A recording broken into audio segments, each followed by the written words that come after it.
Vamos a presentar al invitado de hoy, es el colega periodista Martín Natalevich, ex editor del diario El Observador, que acaba de presentar, ahí lo tenemos, Petrodiplomacia, la bajada del libro, la tengo que leer, Valijas, negocios y otras historias de chavismo en Uruguay. A ver si me pueden hacer un paneo del libro. Ahí va. Cholo Junior, paneo del libro, ¿no? Ahí va. Ahí está, ahí está. Ahí tenemos el libro donde se ve a Mujica, Chávez, a Tabaré Vázquez y a Jorge Valle. Algunos de los personajes principales que desfilan por este libro, muy documentado, con mucho trabajo de archivo, con mucho trabajo de investigación periodística. No es un libro para nada liviano, más allá de que la redacción de Martín lo hace ameno. Martín, buenas tardes.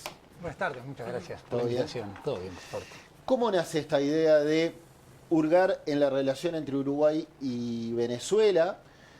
Yo decía, una relación que ha tenido actores múltiples, esos de la tapa son los más conocidos, pero hay un montón de nombres y subnombres, como por ejemplo el embajador uruguayo en Venezuela, Juan José Arteaga, como por ejemplo el otro de las valijas, ¿me vas a ayudar? Brito Valerio. Brito Valerio. Yo lo desconocía y me enteré que era un personaje bastante turbio, por decir lo menos, ¿no? ¿Cómo nace esta idea de decir, me voy a meter en esta tarea que vos mismo has bautizado como titánica, y uno al leerlo se da cuenta que no es un autoelogio, es así? Sí, en realidad es una idea que tiene años. Yo allá por el año 2016 recién retornaba al país, venía de hacer algunos estudios en el exterior, y estaba buscando un proyecto de gran envergadura para meterme de lleno. Idealmente lo que yo quería era contar una historia de la diplomacia uruguaya. Convengamos que, expliquémosle a los televidentes que venías de estudiar Relaciones Internacionales y ejerciste gran parte de tu vida como periodista. Entonces querías de algún unir modo esos dos mundos. machear esos dos mundos. Sí, exactamente. ¿No? Tenía la percepción de que a la historia de la diplomacia uruguaya le faltaban y le faltan muchísimas páginas por escribir, y venía muy influenciado por algún tipo de lecturas que había hecho en el exterior, y ahí empecé a recorrer muchas casas, muchas personas, para empezar a recolectar esas historias que eran desconocidas. Y ahí me topé con una que de cierta manera me permitía contar un capítulo muy puntual, un aspecto muy singular de la relación entre Uruguay y Venezuela en el gobierno de Jorge Valle. Esa idea siguió curso, yo de cierta manera seguí trabajando, se me cruzaron otros proyectos y de a poco me fui metiendo, un poco por tarea profesional, por la cobertura de Cancillería que hacía en El Observador y en algún otro medio, en ese vínculo tan especial entre Uruguay y Venezuela, ya en la era del madurismo. Y se me cruzó el proyecto de Luis Almagro, sí. Tuve un nuevo acercamiento ahí al tema Venezuela, un poco a partir de lo que había sido toda la situación de Luis Almagro como canciller y después en la Organización de Estados Americanos, hasta que ahí por fines de diciembre de 2020 sentí que esa historia original con la que me había cruzado en 2016 podía ser el inicio de un libro que contara de forma global esta historia de las relaciones entre Uruguay y Venezuela en la era del chavismo. Ese era mi objetivo, claro. Poder pararme en esos 30 años de chavismo y ahí, a partir de ahí, contar aspectos que, como tú decías, muchos de ellos ya habían sido ilustrados en varias páginas, parándome en el trabajo de muchos colegas, pero también buscando profundizar en aspectos nuevos, en personajes que hasta ese momento quizás eran desconocidos. Bueno, quiero ir a eso, porque quizás la etapa más divulgada de noticias de la relación Uruguay-Venezuela con el chavismo, uno piensa en el gobierno de José Mujica, por la afinidad personal entre ellos dos, entre Chávez y Mujica, por la afinidad ideológica entre un bloque y el otro. Hasta, sí, estaba pensando en él, Bambi, hasta por Gustavo Torena, ¿no? El Pato Celeste y su rol tan polémico. Pero vos vas bastante más atrás y, por ejemplo, me entero leyéndote de cierta admiración que tenía Chávez para con Líber Seregni, y un Seregni que no quiso saber nada con un tipo que había intentado dar un golpe de Estado y dijo, con un militar golpista no me voy a reunir. Además era cercano a las elecciones nacionales. Él después hace un relato épico de un encuentro fallido que no se produjo. La relación con Jorge Valle, muy amena en lo personal, se devolvían flores y piropos y elogios. Y me entero que Jorge Valle hasta seguía en cadena, lo saló presidente de Chávez, pero por otro lado, una relación que no avanzó nada en la relación bilateral, en lo comercial. Vos decís, por ejemplo, Jorge Valle y Chávez están hechos de la misma madera. Me interesa saber cuáles son esos puntos de contacto, porque ideológicamente no están nada cerca. No, exactamente. Primero sí, mi afán un poco es contar toda esa protohistoria que en grandes líneas hay cosas que se sabían, o sea, se sabe que Líber Sereni nunca lo quiso recibir en 1994, la primera vez que Hugo Chávez pone pies en este territorio, que manda a Jerónimo Cardoso, que Jerónimo Cardoso a partir de eso construye una relación con él y no obstante termina siendo el primer embajador de la era Frente Amplista en Caracas, ¿no? El primer embajador uruguayo. Entonces ahí sí había un afán por, de cierta manera, ir hacia el pasado y ver qué pasó cuando vino Chávez al Uruguay, sí, cómo lo trataron, con quién se reunió, qué decían los titulares de los diarios en ese momento. Y por otro lado, meterme en profundidad en el vínculo entre Valle y Chávez, que como decía, sí, era un vínculo muy especial, porque eran dos presidentes que se entendían mucho en la fase humana, que lograban congeniar, que lograban tener canales de comunicación directos y diálogo, que hasta tal es así que es el propio Jorge Valle cuando se da un problema enorme, ¿no?, vinculado a esta persona que hablábamos, Emiro Brito Valerio, levanta el teléfono a él directamente y le dice a Chávez: necesito que lo saques porque si no lo tengo que echar. Y a buen entendedor Chávez lo termina sacando. Entonces estaba todo ese aspecto en el que ellos congeniaban muy bien, creo que con un entendimiento los dos de lo que implicaba el juego político y hasta dónde podían llegar. Y por otro lado, Chávez... Pero eso no repercute en la relación comercial. Para nada. No repercute ni en la relación política, ni en la relación comercial, ni en la relación energética, que no avanza un solo milímetro. Claro. O sea, estaba condenada al fracaso de esa relación porque Chávez no veía al gobierno de Uruguay como un aliado, que en ese momento tenía una agenda mucho más mirando hacia los Estados Unidos, defendiendo las banderas que George W. Bush en aquel momento levantaba para una zona de comercio hemisférica, sí, y teniendo ahí a Jorge Valle, ¿se acuerdan de aquella cumbre en Canadá donde dice: quiero poner 7.000 estaciones, 7.000 carnicerías en las estaciones de servicio, ¿no? Defendiendo un poco... Si pone 7.000 estaciones de servicio en Estados Unidos, yo quiero poner 7.000 carnicerías. Chávez, usted ya tiene su propio tratado de libre comercio con los Estados Unidos, déjennos entrar a nosotros.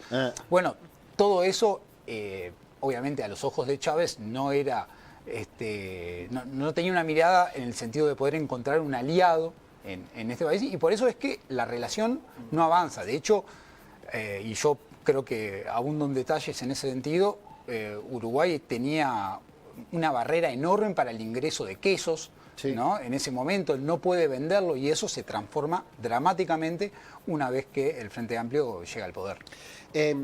Quiero irme a lo que fue titular de Búsqueda, ya voy a abrir el panel. Vos titula Búsqueda con, digamos, una de las grandes primicias del libro. Un diplomático venezolano, que es Brito Valerio, fue detectado por el gobierno de Valle ingresando bolsos con dinero para grupos de izquierda. Uno lee el libro y se entera un poco más. Era dinero que pretendía promover, ayudar a grupos bolivarianos, se entendían así. Pero esto no se supo en su momento. No, no se supo. Hay solamente, yo rastreé un artículo de una publicación estadounidense en la cual se daban algunos detalles de esa historia, se identificaba a esta persona, se hablaba de diferentes actividades que había mantenido en el Río de la Plata, pero no daba más información. Y lo que yo hago en ese primer capítulo del libro es, de cierta manera, situar a esta persona en el contexto, ¿no? ¿Quién era? ¿De dónde venía? ¿De dónde venía la relación que tenía con Chávez? O sea, cómo es que se conocían. Y de cierta manera también rastrear todo lo que fue su trayectoria en Montevideo, dónde se instaló, cómo cayó su llegada en la embajada de Venezuela en su momento, que no lo esperaban, con qué grupos de la organización, de la sociedad civil uruguaya hizo contactos y cómo fue que se termina yendo incluso a dónde va a parar, porque una vez que lo sacan acá de Uruguay, este hombre termina en la oficina de la presidencia venezolana trabajando al lado de Hugo Chávez, lo cual habla de la enorme proximidad y cercanía que tenía con el presidente venezolano. Después se transformó antichavista, ¿no? Después se da vuelta, cosa que ha pasado con muchos chavistas. Unos cuantos. Y bueno, él termina así, siendo un crítico medianamente importante de Hugo Chávez, pero sobre todo un férreo crítico. Pero en rigor, ¿cuál era esa? A ver, ¿dónde está lo cuestionable? Ese flujo de dinero, esos bolsos de dinero, que uno piensa en lo que pasó acá nomás en Argentina, ¿no? ¿Cómo se movía de forma non santa? Bueno, ahí tenemos a un militar venezolano con credenciales diplomáticas ingresando dinero al país de manera encubierta y de cierta manera financiando a diferentes organizaciones. Todo mantenido... Todas pro-chavistas, en distintos países de la región. En realidad esta persona actuaba en el Río de la Plata. Se constató movimientos de él en Buenos Aires, vinculado a diferentes agrupaciones piqueteras, a barrios de a pie y a otras organizaciones argentinas.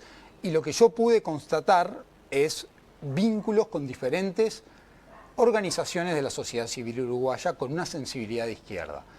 Lo que yo digo claramente en el libro, y es el lugar hasta donde yo puedo llegar, porque hay que ser honesto en esto y transparente, yo no puedo decir, esta persona le entregó dinero a tal o cual grupo. Lo que yo hago es, por un lado, decir, a este hombre lo agarraron infraganti, lo agarraron ingresando los bolsos, de hecho doy el lugar exacto donde hacía parte de las entregas de dinero, y por otro lado describo un mapa que de cierta manera muestra cuáles eran los vínculos que esta persona había empezado a forjar con diferentes organizaciones.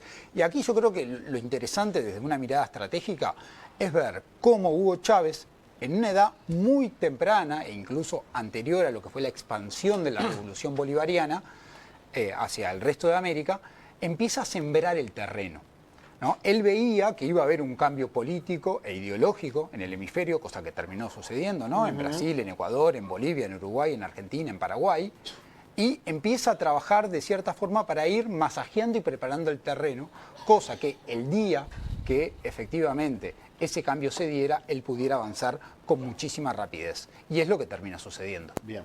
Fabián. Martín, hay un capítulo del libro que me resulta súper interesante que habla de otros dos personajes que también tienen vínculos con el Uruguay. Para mí también sorprendente porque esa parte de la historia no la conocía, si tal vez podía conocer la historia de la existencia de esos dos militares que son quienes custodian a Chávez cuando está detenido, cuando se le da el golpe y asume Pedro Carmona, representante de las cámaras empresariales en Venezuela. Chávez es detenido, luego vuelve al poder, llevado por los propios militares que de alguna manera en algún momento lo empujan del poder. Esas dos personas que acompañan a Chávez y que lo custodian, luego tienen un vínculo con Uruguay, terminan en Uruguay. Y hay toda una historia muy folclórica que por qué terminan en Uruguay. Entonces, si habrá punto de contacto entre Uruguay y Venezuela, donde también en ese momento los custodias de Chávez, vos me recordarás los nombres, terminan acá exiliados, pero luego se tienen que ir. Y te agrego, para que amplíes, Carmona es uno de los que, o sea, el golpista fallido termina pidiendo asilo en la embajada uruguaya. Sí, que eso creo que, no quiero ser atrevido de hablar de hallazgos del libro, pero creo que la cantidad de asilos, de pedidos de asilo, o por lo menos de tanteo de asilo que hubo en esos 5 o 6 años, a partir de lo que fue el golpe de Estado que le intentan dar a Chávez. En el 2002. En el 2002, en abril de 2002. Sí, 72 horas que fueron emblemáticas en la vida de Venezuela. Y me alegro, Fabián, que te haya entusiasmado esos dos capítulos, porque yo me cuestioné mucho, primero la extensión, si debía... Hay mucho dato ahí. Si debía dedicarle tantas páginas a esas dos personas, porque en algún punto podían estar desconectadas con el Uruguay. Pero estamos hablando de los capitanes Otto Gebauer y Carlos Blondel. Dos capitanes que, fruto de la casualidad, se conocían, pero fruto de la casualidad, terminan custodiando a Chávez durante las primeras horas de su reclusión, cuando lo sacan del poder, Y finalmente incluso son los que terminan yendo a la Orchila, a la isla de la Orchila, donde la segunda parada técnica, donde colocan a Hugo Chávez cuando lo sacan del poder, y van a pedirle la carta de renuncia firmada con el cardenal Velasco, ¿no? A los efectos de tener una prueba y mostrar de que Chávez efectivamente había renunciado, de que eso no había ocurrido solo verbalmente y que el país o el nuevo poder que se buscaba instalar de manera totalmente ilegítima en Venezuela, y Jorge Valle fue uno de los primeros en criticar eso en una cumbre de presidentes, tenía el respaldo de una carta, ¿no? Entonces ahí yo me encontré una historia que me resultó fascinante y que me interpeló como narrador seriamente, porque ahí había todo un conjunto de literatura chavista, que la leí. Hasta reconstruir esas 72 horas claves, ¿no? Efectivamente, me di cuenta que fue un desafío para vos. Hay muchos trabajos ahí que obviamente que me preceden, porque se ha escrito mucho sobre eso, que cuentan que las cosas, desde determinado punto de vista chavista, ocurrieron de una manera en particular. Y después está el testimonio antichavista o de la oposición, que dice que las cosas ocurrieron de otra manera. Pero las diferencias, en muchos casos, son enormes. Entonces, a mí me interpelaba cómo pararme como narrador ante esto, o sea, ¿dónde está la verdad? ¿No? ¿Qué es lo que digo que sucedió y qué es lo que realmente, o lo que no sucedió? Entonces, bueno, eso fue un primer desafío. Y por otro lado, sí reconstruir esta trayectoria poco conocida de estos dos capitanes, que luego de muchísimos meses perseguidos, ocultos, terminan pidiendo asilo y siendo aceptados en la Embajada de Uruguay en Caracas, terminan un mes ahí hasta que pueden venir a vivir a Uruguay y están acá en Uruguay varios meses, caen ahí en el invierno del año 2003, primero van a parar al Hotel Cervantes, donde la pasan muy mal, se mueren de frío, y reciben, bueno, amenazas, hay toda una historia vinculados a ellos estando en Uruguay, hay célebres personajes, y célebres no en el buen sentido, pero algunos personajes conocidos de la inteligencia militar que se le acercan, que hablan con ellos. Sí. Entonces me parece que ahí había una historia humana y política bastante rica que se podía contar y que a mí me servía también de pretexto para abordar este episodio tan importante en la vida de Venezuela, que fue ese intento de golpe de Estado. Tan importante porque una vez que pasa eso, Chávez... No, ahí se entroniza en el poder y no se va más. Exactamente, ¿no? Se radicaliza su agenda totalmente, los cubanos pasan a hacer su primer círculo de seguridad y protección y ahí cambia para siempre esa revolución. Fer. Martín, esto que contás o muchas cosas no son sabidas o son poco sabidas, pero es como te metes en un nivel. Pero Venezuela al día de hoy sigue siendo una palabra como mágica para la oposición y para el gobierno. Unos no se animan a condenar, otros lo usan y es como, comodín, te tiré Venezuela. ¿Por qué sigue siendo como algo tan pesado para el uruguayo que en realidad culturalmente con los venezolanos no es que tenemos tanta afinidad? Bueno, depende. Si usás determinadas aplicaciones para pedir comida, te llaman. Eso fue horrible. Yo creo que hay, primero hay cierta jactancia uruguaya de vernos a nosotros como una democracia ideal y dar cátedra hacia afuera, y bueno, y también cierto rol internacional del Uruguay que quizás tiene que ver con eso y cierto estatus que mantener. También nos gusta discutir de todo cuando se trata de política y fútbol, pero más allá de eso, yo creo que Venezuela fue un país muy importante para el Uruguay en la década del 70 y del 80, muy importante. Le abrió los brazos a decenas de exiliados políticos, denunció la situación que se vivía en el Uruguay. Entonces, creo que hay una deuda impaga del Uruguay con Venezuela como primer punto. Y después es notorio, y creo que en el libro yo eso lo manejo en diferentes pasajes, que Venezuela se volvió un tema de campaña a nivel local, a nivel nacional. La campaña pasada, pero también en esta campaña. Yo pensé que esta ya no iba a llegar tanto. Pero está ahí, ¿no? Digo, sigue estando ahí, algo que en este momento la coalición republicana, ya desde la campaña pasada, utiliza a su favor, porque sabe que eso también genera grietas dentro del Frente Amplio. ¿Y por qué los embreta tanto al Frente Amplio? ¿Siguen teniendo esas relaciones que no pueden romper? ¿Qué es lo que pasa? Lo que pasa es que ahí existen diferentes posiciones en el Frente Amplio, ¿no? Y existen desde el año 1994, cuando Sereni se negó por una cuestión de visión política y de convicción a recibir a Chávez. Y para algunos grupos del Frente Amplio, para la socialdemocracia, para toda una línea de pensamiento en el Frente Amplio, nunca fue aceptado, el chavismo, sus métodos, sus formas de actuar, nunca fueron aceptables. Y siguen sin serlo. Entonces creo que ahí hay un elemento fundamental que abre las aguas dentro del Frente Amplio, y hay otros grupos que notoriamente han apoyado de manera ciega lo que pasa en Venezuela y han, de cierta manera, tenido una incapacidad para llamar las cosas por su nombre.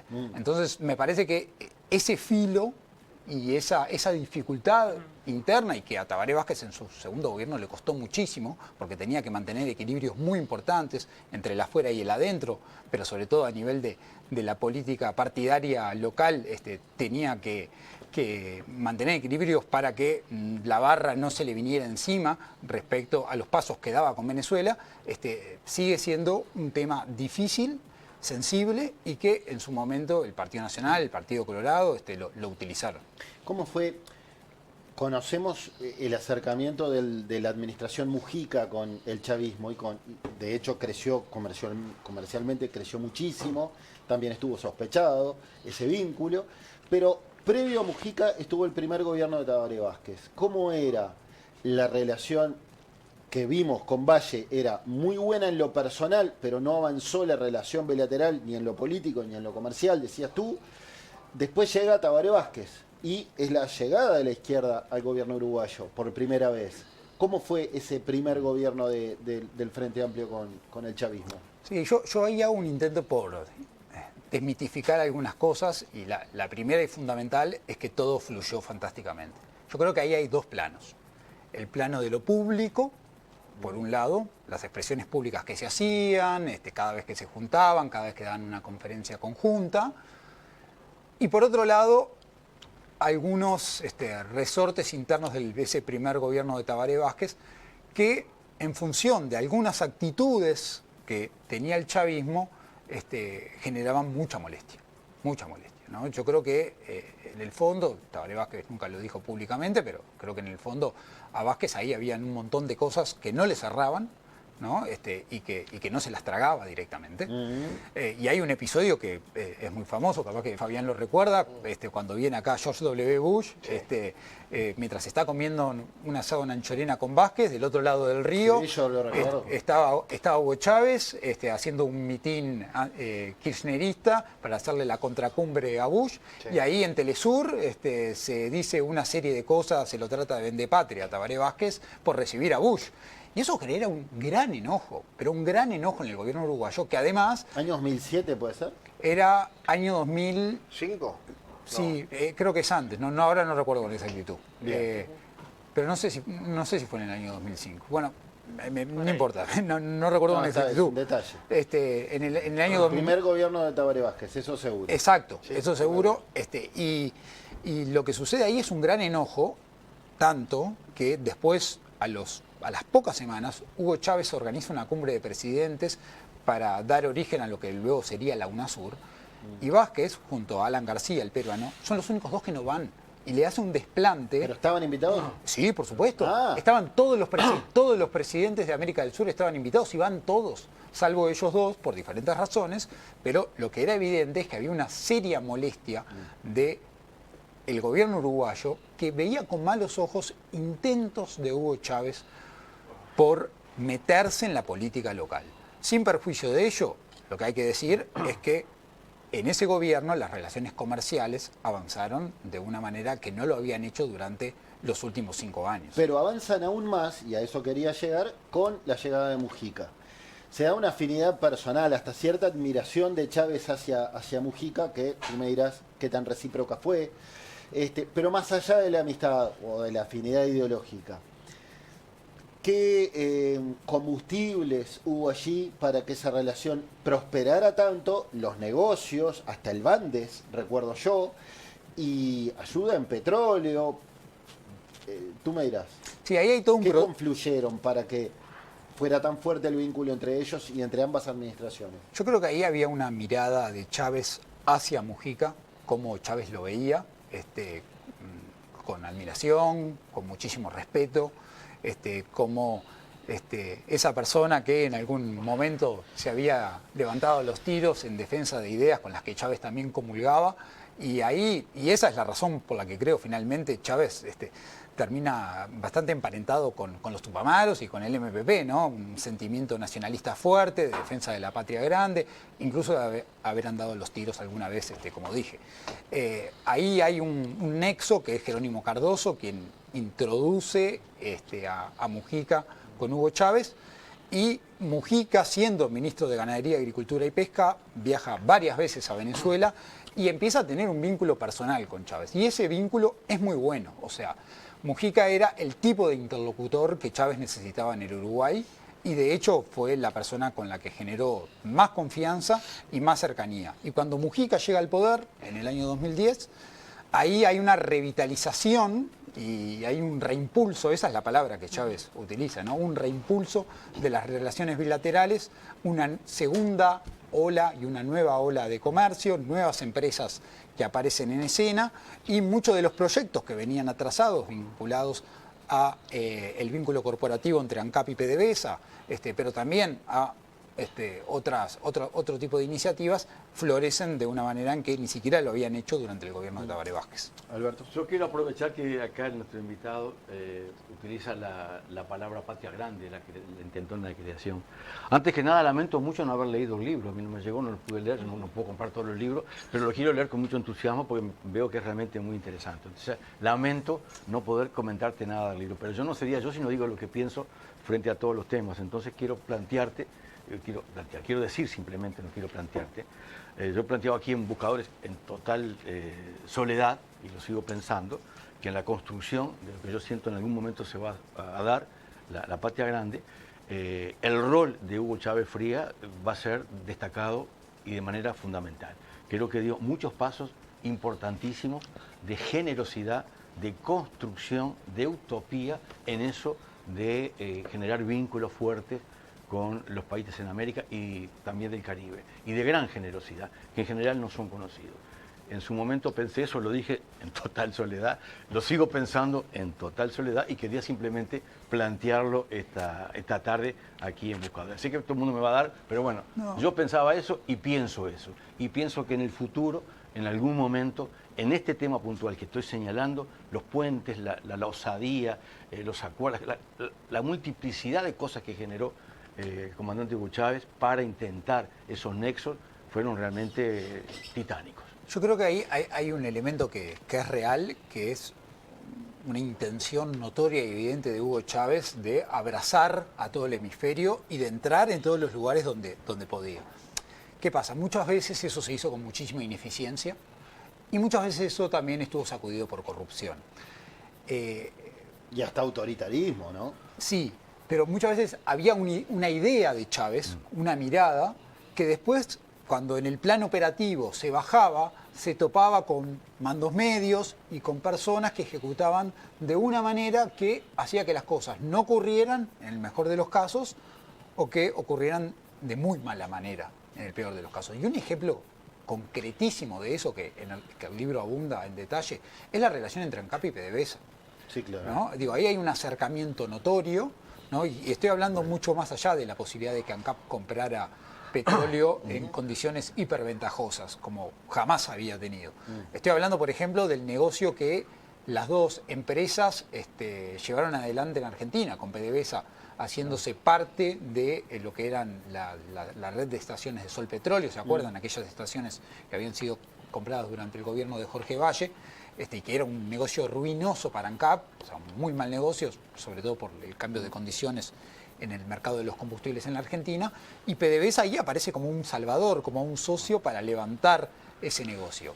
Y lo que yo cuento en el libro, creo con bastante detalle, es que ANCAP y PDVSA fueron los peores socios posibles.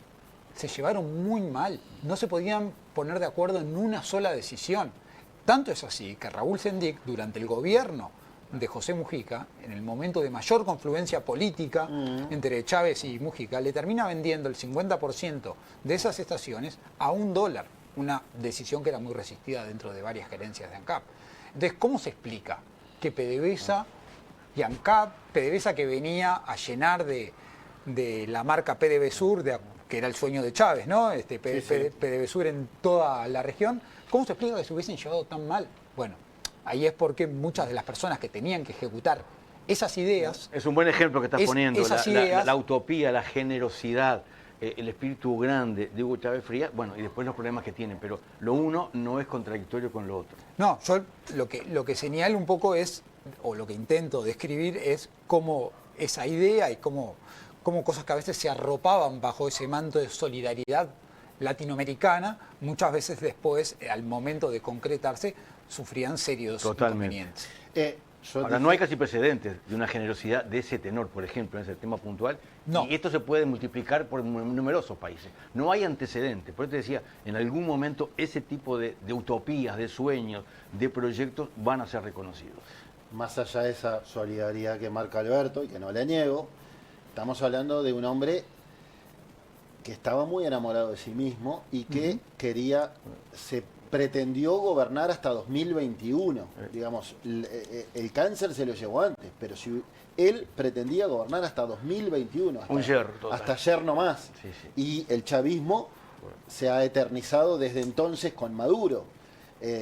¿Compartís? Sí, ahí hay elementos que hacen que nos planteemos de cuán democrática era la agenda del chavismo, ¿no? Y yo creo que tiene también que ver con la forma de ejercicio del poder y de la construcción de un liderazgo casi mesiánico, populista, que de cierta manera, que generó cambios muy importantes a nivel social y político en Venezuela, y Venezuela tenía serios problemas antes de la llegada del chavismo, ¿no?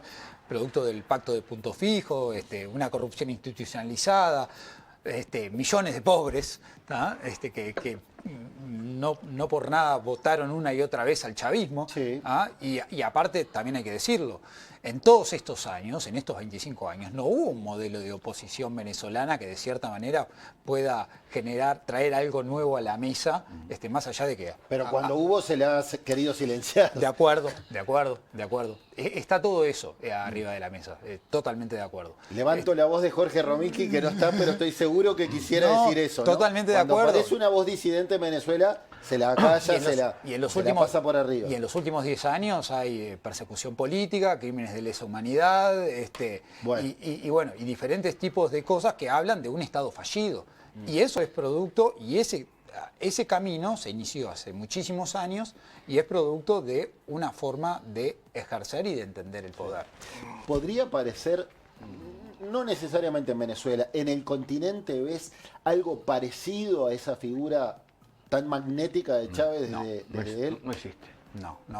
Yo creo que Chávez lo que quiso fue de cierta manera ocupar el legado de Fidel Castro, más allá de que creo que son dos personalidades distintas, y vienen de lugares distintos también, pero creo que quiso ocupar ese lugar, pero ni quien lo sucedió, ni que hablar, pero en el continente no vi a nadie con esa capacidad también que quiero marcar, que es una capacidad política y humana de congeniar incluso con aquellos con los que pensaban distinto. El caso de Valle, ¿no? Es un claro ejemplo. Y creo que ese es un muy buen ejemplo. Tú hablabas hoy de Valle siendo un televidente afecto a lo presidente, y se veía a las 4 horas los domingos, y después él las comentaba y le decía, presidente, lo vi, y qué bien que canta usted. Y Chávez, loco de la vida, de que los únicos dos presidentes... Muy hábil, Valle también, ¿no? Es cierto que vos te leíste... Muy hábil, Valle. ¿Vos te leíste todos los discursos de Chávez, es verdad eso? No, eso no es verdad. Casi todos. Sería imposible. Cuando hablo de una tarea titánica... sería imposible claro, eso. yo intenté hacer una búsqueda lo más exhaustiva posible, que incluyó a todos los discursos de Chávez, pero obviamente utilicé medios... Buscaste la palabra clave. Claro. Busqué por palabra clave, sí, lo que hizo en algún momento Fossati. No lo compare, por favor, también es una persona seria. Pero creo que hice una búsqueda un poquito más exhaustiva. Pero más allá de eso, sí, yo lo que en algún momento di con una base de datos que estaba online y que contenía absolutamente todos los discursos de Chávez durante 15 años. Estoy hablando de aló presidente, pero estoy hablando hasta la rueda de prensa que daba en la esquina. Y a partir de eso sí establecí una serie de búsquedas que me permitió, y esto era desafiante porque muchas veces estaba también, habían varias palabras mal escritas, ¿no? Valle estaba escrito de 5 formas diferentes, pero quiero decir, lo que intenté ahí es ver todos los nexos que Chávez tenía con el Uruguay y hacer ese ¿Y recoger cómo es hoy la relación de Uruguay con la Venezuela de Maduro? a nivel político, Político, comercial. bueno, a nivel político lo hemos visto todos, ¿no? Muy mala, muy mala. Digo, seguimos teniendo relaciones diplomáticas. De hecho, el presidente Luis Lacalle Pou mandó un embajador, algo que creo que es un poco difícil de entender y de explicar, más allá de los argumentos que él dio.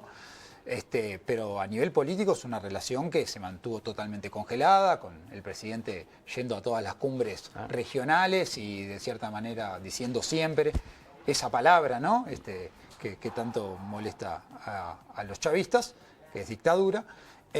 Y a nivel comercial pasó algo medianamente interesante, que es que hubo una cierta reactivación. De hecho, hay años de este gobierno que comercialmente son mejores que el segundo gobierno de Tabaré Vázquez. Tenemos un flujo exportador, sobre todo los arroceros. Como decía, la fiesta del arroz continúa yendo hacia Venezuela y eso es un fenómeno relativamente interesante de mirar. Muy bien. Martín Natalevich, periodista, autor de Petrodiplomacia, valijas, negocios y otras historias del chavismo y Uruguay, de Editorial Planeta. Gracias por esta charla, buscadores. Muchísimas gracias por la invitación. A las órdenes.